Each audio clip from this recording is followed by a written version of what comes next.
episode number 1. Today we are talking about feeling stuck. Yes, we've all been there, but when we're there, it feels pretty awful. We're overwhelmed. You might be feeling super restless. I know for me, when things happen, something comes up, and it's that sinking feeling that I feel from the pit of my stomach where it's like, oh my gosh, here we go, right? Or other times, maybe it's that heavy weight that you feel on your chest that even makes just like regular breathing feel labored, right? However you're feeling, then there's also all of those thoughts that are running through your mind, like, how am I ever going to get through this? Or will this ever get better? Oh my gosh, I just want some relief. Well, I refer to this as quicksand. It's that, place where you're literally sinking when you're in it. The toughest thing about quicksand is the harder you try to get out, it actually works against you. It's like the deeper you end up sinking. So when you're living in quicksand, it's literally like the most chaotic time in your life, right? Things are unpredictable, inconsistent. There's no routine. There's no structure. It's scary. Your mind almost goes automatically to worst case scenario. Every time you're contemplating all the what ifs, there is fear. And when we start making fear-based decisions, it's never good, right? We're reacting instead of responding. We're literally trying to dodge the next thing. So we're acting so quickly and often irrationally, right? We're doing things that we normally wouldn't do, but when we're in quicksand, we can easily justify these decisions and behaviors. And then think about who you're spending time with, because when you're in the quicksand, you're choosing to spend time with other people who are also in the quicksand. I mean, think about, you've heard the phrase, misery loves company. Well, yeah, that's exactly what's going on here, right? And when we're in the quicksand, we are triggered with so many feelings of insecurity, and it's like this desperation that we feel to be validated or to be told like it's gonna be okay.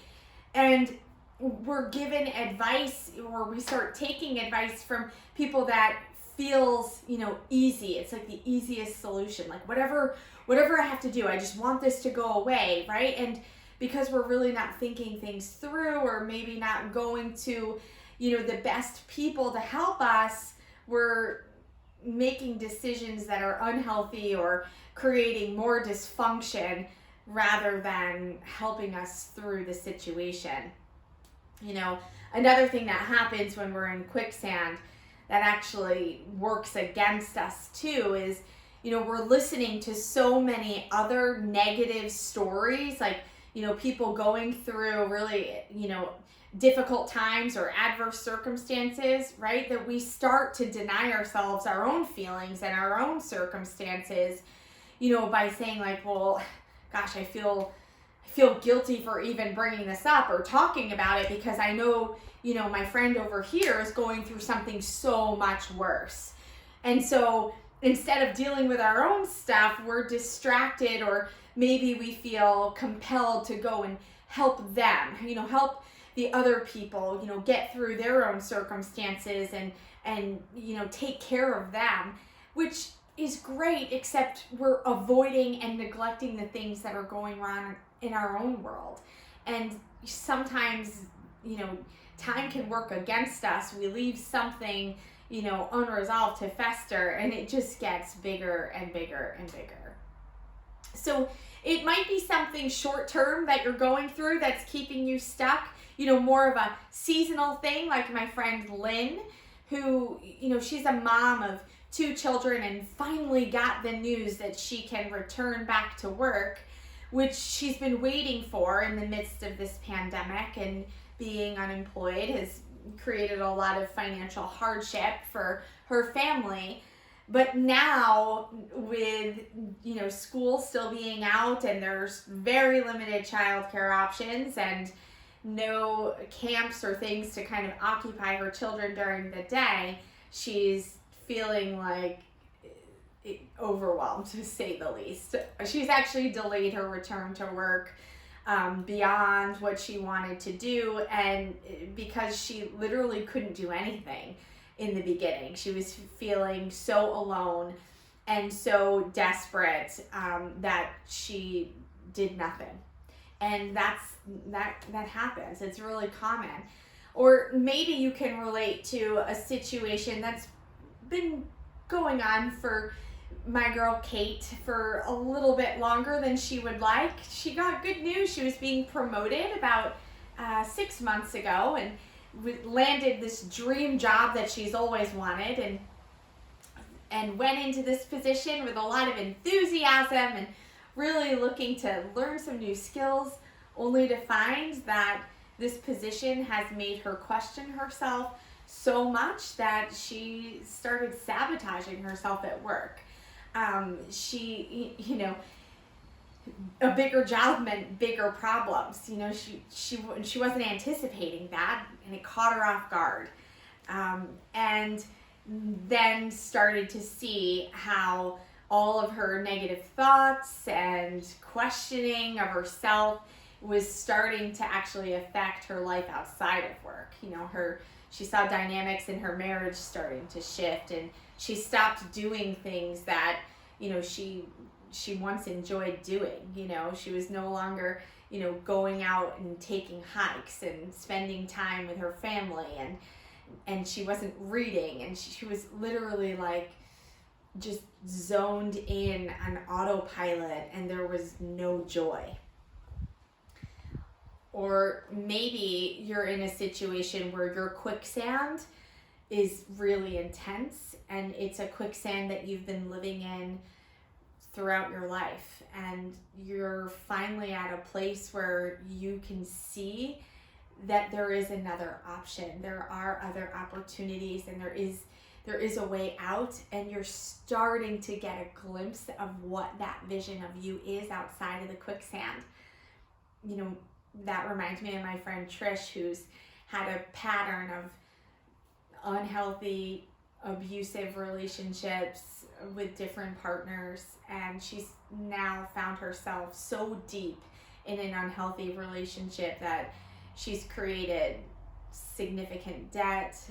She's lost a lot of relationships with her family, and now I think what's really pulling her in even deeper is she's lost hope of some of the things, including having her own child that she always dreamed of having, and she's really lost that hope, and now she's invested in getting out of her quicksand. So the thing is about quicksand, what we know literally is that we need something from the outside. Like think about being in that quicksand, and there's a tree branch, right? And we can grab onto that tree branch and kind of hoist ourselves out of the quicksand, because nothing in the quicksand is going to get us out. We need something from the outside. Well, I will be your tree branch. So we're going to work together to get you out of that quicksand. So to move out of this quicksand in the most effective and sustainable way I know how, I have created a free resource for you. Go to the comments, click on the link, and download this worksheet. But I'm going to give it to you straight, because I don't want to ever feel like I'm misleading anybody. This isn't going to happen overnight. It's going to take some time. It's probably going to feel uncomfortable, may even bring up some fear at different points, but don't worry, we're going to address that too. And there's going to be bumps in the road. But listen, I know that getting out of this quicksand is going to be so worth it. So if you have that worksheet in hand, I am going to guide you through that today. Feel free to pause this video at any point if you're trying to fill this out while I'm going through it. However it works for you. But first, what we have to do is we need to get a really good sense of what your quicksand is. So the first thing you're going to do is define your quicksand. Like, what is it? What are the circumstances that are keeping you stuck?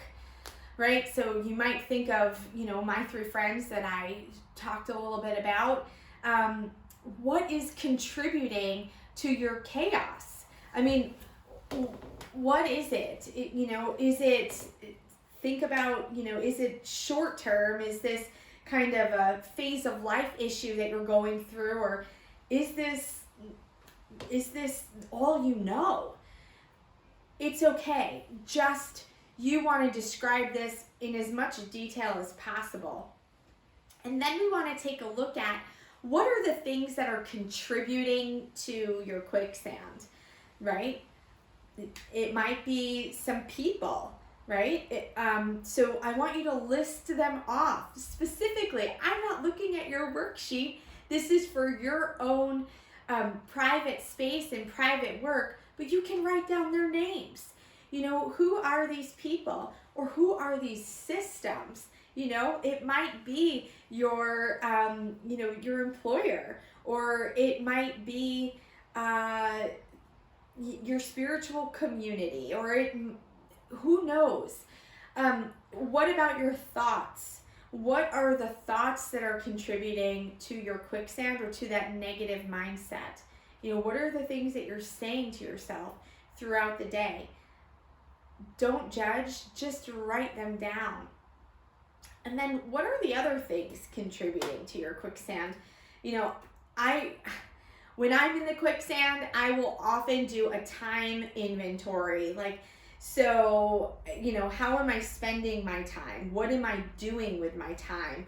Am I avoiding? It's calling myself out on some of my behaviors. So you want to write down those things. What are the things that are making it worse?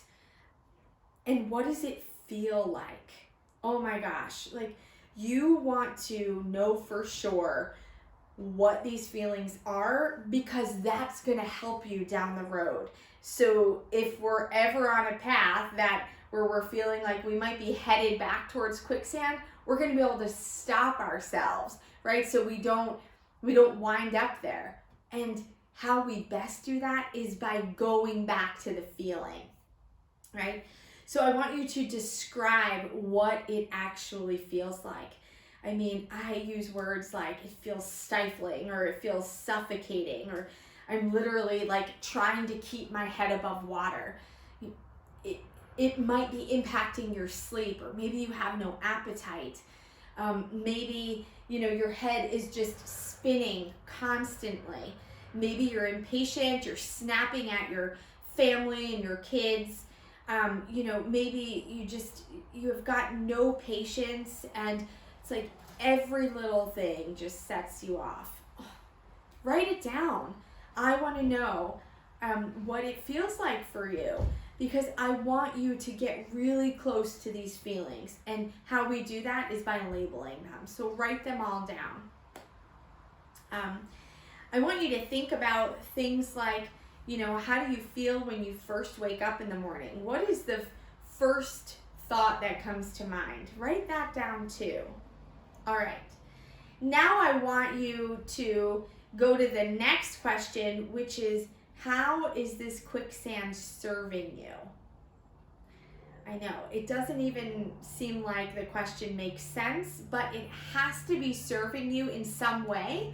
Otherwise, you would have found a way out by now, right? But like I said, sometimes when we're in quicksand, we are just looking for some type of comfort or something that just makes us feel a little bit better. We're not fully out of the quicksand, but it's whatever we're doing is keeping us in the quicksand. I don't know. maybe you're overeating to cope, or maybe you're drinking a little bit more. Maybe you're, spending your time doing really destructive things, right? Because it's full of sabotage. All right. Now I want you to also think about, we're going to shift gears, because we have to identify what are those tree branches that you have in your life. And so some of them are going to come in the form of resources, and some of them are going to come in the form of strengths that you've got inside of you, right? So I want you to think about all of the things that you have going for you. And I know this is going to be hard, because right now you're just consumed with all of the negative. But I want you to really give this a good thought. Who in your world, right, is someone that you could call in the middle of the night when things are going wrong, that go-to person that will be there for you in a heartbeat, right? Who are the people that you might not even have a close relationship with yet, but who you are aware of, who are in your community, or who are indirectly connected to you, that you admire, that are not living in the quicksand, that always seem to be taking care of themselves, or seem to have it together. They have a plan. They continue to be, achieving or just feeling good in life. They're out living a good quality of life. Who are those people? I want you to write them down.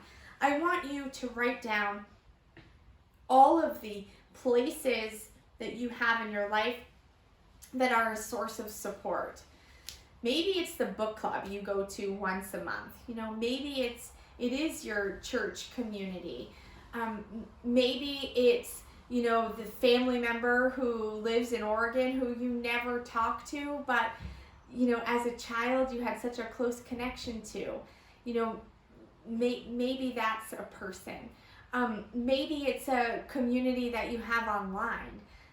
I am not going to minimize the impact of an online community, because in this pandemic, let me tell you, it has served others in so many ways as they've worked to really get on a path towards health.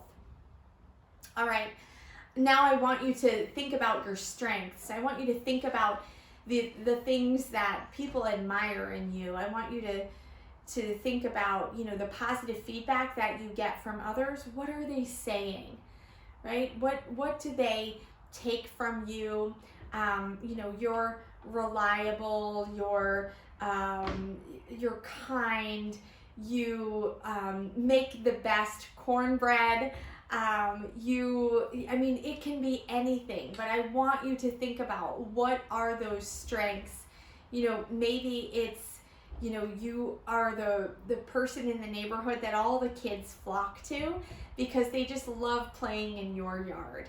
I'm saying don't judge your answers, because in the next episode, I'm going to give you some feedback and some direction of what to do with these things. But we have to be really clear about what our strengths are. Or what we're known for, or how people refer to us in that positive way. Okay? It could be that you've got, the work ethic of, a Fortune 500, CEO.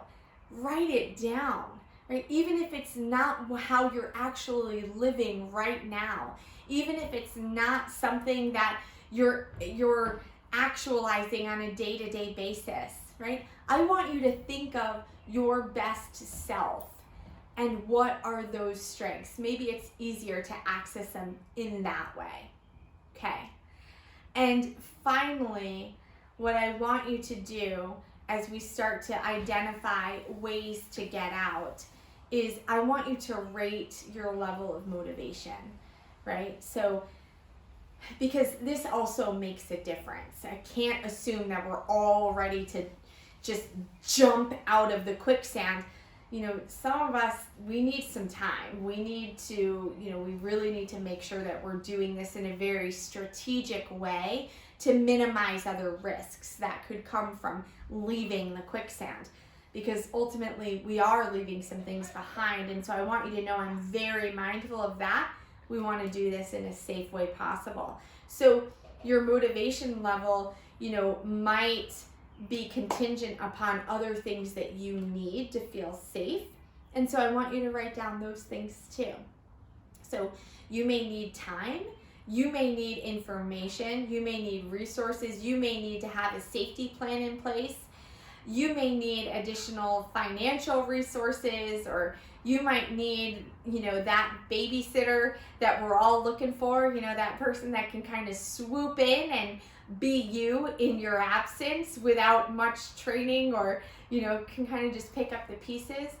Maybe you literally need a standalone time to get out of your house, out of your job, to get away from work, and you need time with your loved one where you're not allowed to talk about work or something, right? But what do you need to create that space, that emotional space to begin this journey?